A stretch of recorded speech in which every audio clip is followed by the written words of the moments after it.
Hi, my name is Peggy Bright, and I want to thank you for attending this training session about IEP meetings. In this segment, we will cover the invitation, who attends the meetings, responding to the invitation, types of meetings that you may be invited to, how to attend the meetings, teleconferencing. So let's get started. IEP stands for Individualized Education Plan. The IEP is the blueprint for your child's education. So what does it include? What your child is doing right now, which is the present levels. What goals will your child work on this year? What services will your child receive to assist in meeting those goals? Services can include special education services as well as related services. These services might include certain types of therapies, counseling, special transportation, interpreter services, and/or types of special education support. What supplemental aids and services will the school provide your child? Supplemental aids and services might include things like augmented communication or assistive technology. Where and when will these services be provided?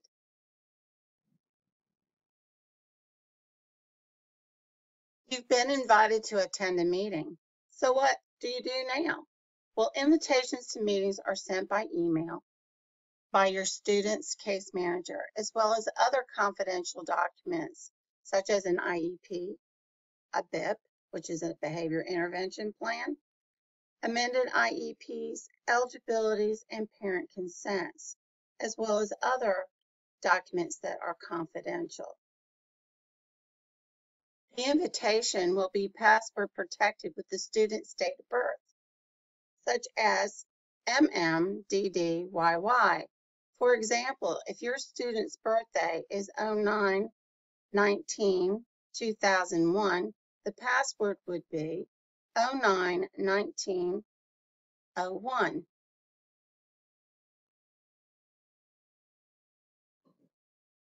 So who attends the meeting?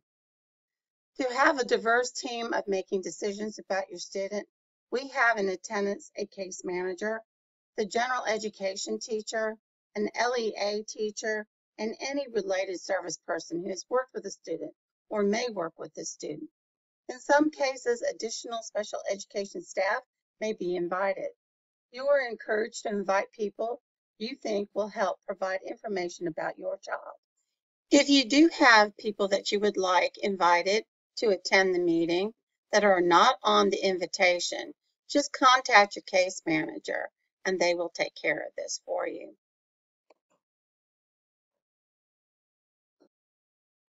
So checking and responding to the invitation. When you open up the invitation, check the date and time and be sure that you can attend. Also review who has been invited. Is there anyone else that you would like to see invited to the meeting who can provide valuable feedback to the meeting about the student? If yes, please let your case manager know. Contact your case manager by sending them an email and let them know that you will be there and any additional people you want invited onto the list. Be sure to save this email with the invitation, as it will have the link to the classroom where the meeting will be held. And I will show you that in a few moments. You can expect to receive multiple notices of the invitation, such as emails, K-mails, phone calls, etc., because we really believe that you are a vital part of your child's IEP team. Types of meetings. There are four major types of meetings that you may be invited to: a comprehensive re-eligibility, an annual IEP, amended IEP, and redetermination.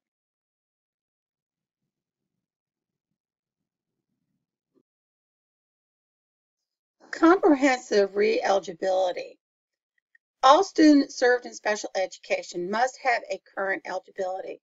This is a document demonstrating the need for special education services. Prior to evaluating a student, you will receive a document for parental consent for you to sign. Once all necessary evaluations are complete, the eligibility team, including the parent, determine if the student is eligible for services under special education. Eligibility is reviewed every 3 years as a reeval or a redetermination. There's also the annual review. This is the IEP, or the individual education plan, is renewed annually, which is also known as the annual review. During the meeting, the team will review the students' present levels, data on current goals and objectives.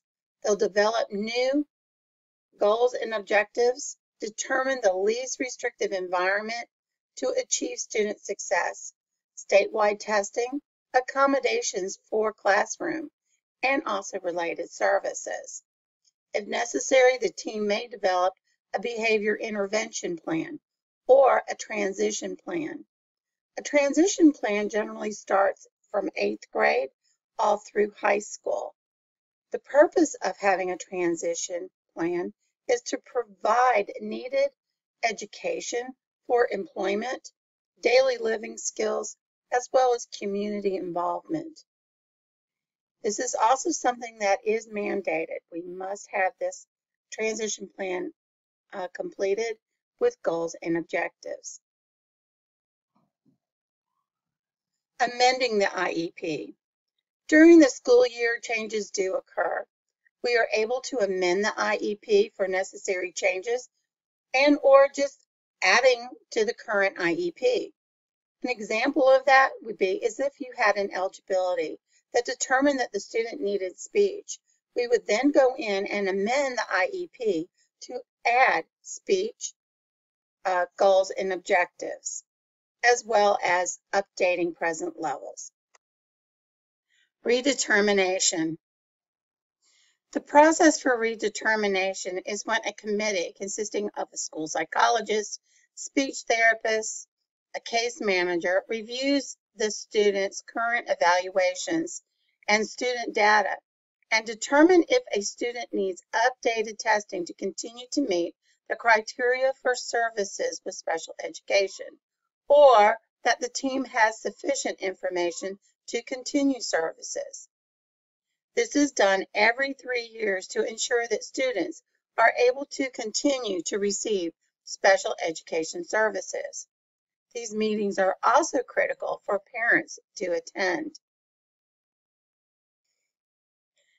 How to attend the meeting. On your invitation, you will have a link to the case manager's classroom, and I will show that to you in a few moments. You will need to set up Blackboard if you have not completed this for Class Connect. Once in the classroom, it is suggested that you check your audio wizard setup, as you will need a microphone to participate, and I will show that also to you in a few moments.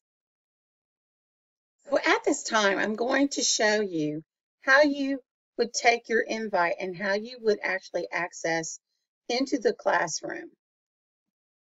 But as you can see, this is telling you that this is an invitation to an annual review. And here is the attachment, the actual invitation. So all you would need to do is you would just click on this, double click, and then you would enter the password by simply putting your student's date of birth. And in this case, this would be month. No, it's not going to show it. But then you would put it in there and then click OK. We're not going to do that.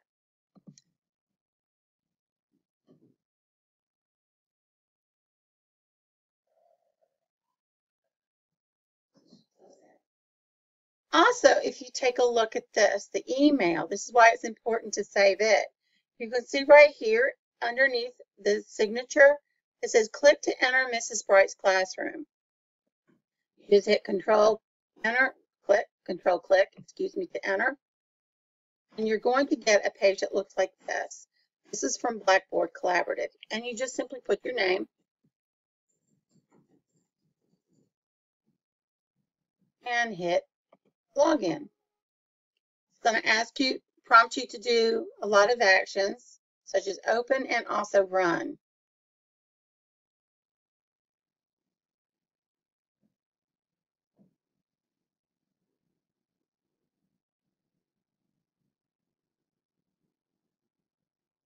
It does take a few moments.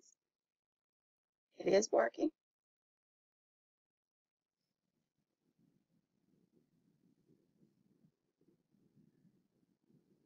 I have dual screen, so I'm going to have to move the screen over so you'll be able to see it.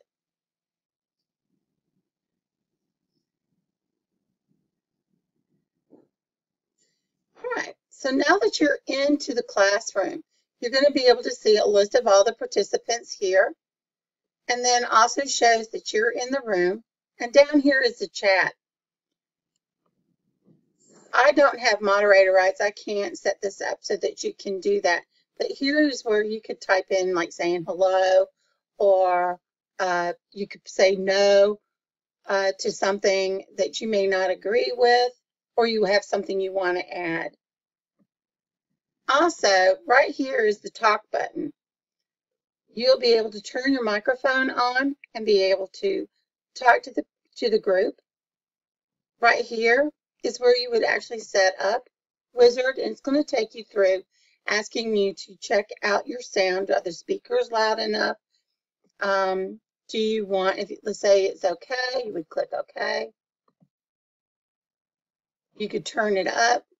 You can also record yourself.